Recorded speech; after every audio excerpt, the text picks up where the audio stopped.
Today, here I've got a little issue that I come across quite often on these Ford 4-speed BTR ion DSI transmissions. Now, I'll show you what happens. As per usual, extension housing, seal and bush, well, the bush is worn.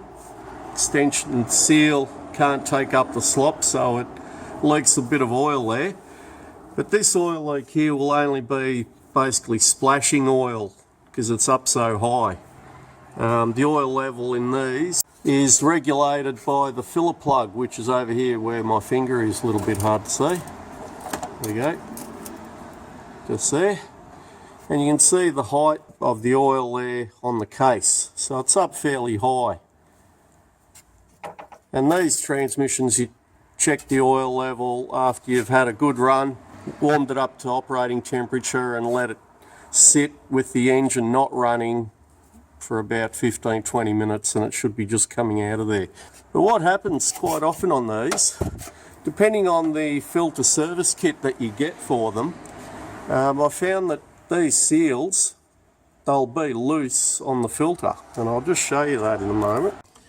There's the old filter, and you can see it just drops out of it. There's no tension there on the seal. Now I'll just carefully remove that seal. Important to not damage that housing on the valve body where the seal is when you're popping it out. And they're just a rubber seal. And I'll just carefully pull that out, so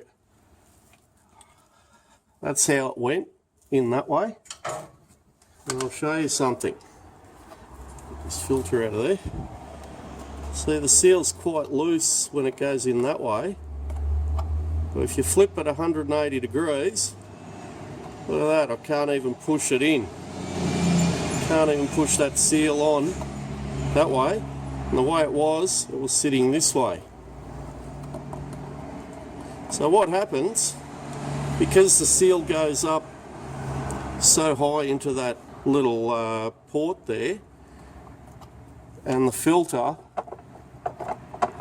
goes up into it, what actually happens is people put these seals in the wrong way.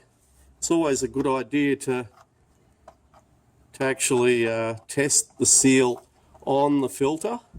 Either that, or when you find where it's sitting on tighter, push it onto the filter and then push the whole thing in. Now the problem arises when you've got a slight oil leak like we have on this one. What happens, the oil level gets a little bit low, and then instead of the filter picking up at the bottom there, it's actually sucking a little bit of air here between the seal and the filter.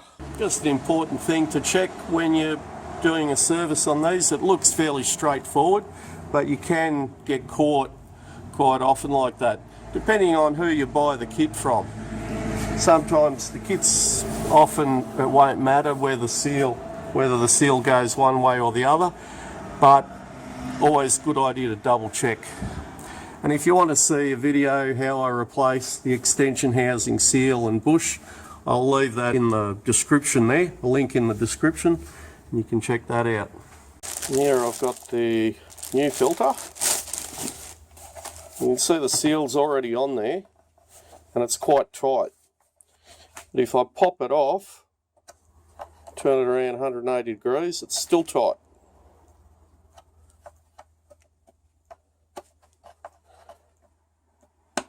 So these kits that we use, we don't have that problem where the seal might be loose on the filter. But sometimes you'll see that's got ribs all the way through. 1, 2, or 1 rib on either side on the inside there.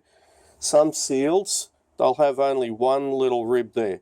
So if that's the case, you need to make sure that the rib is down on the filter so it seals better, not up in the case. Hope that makes sense.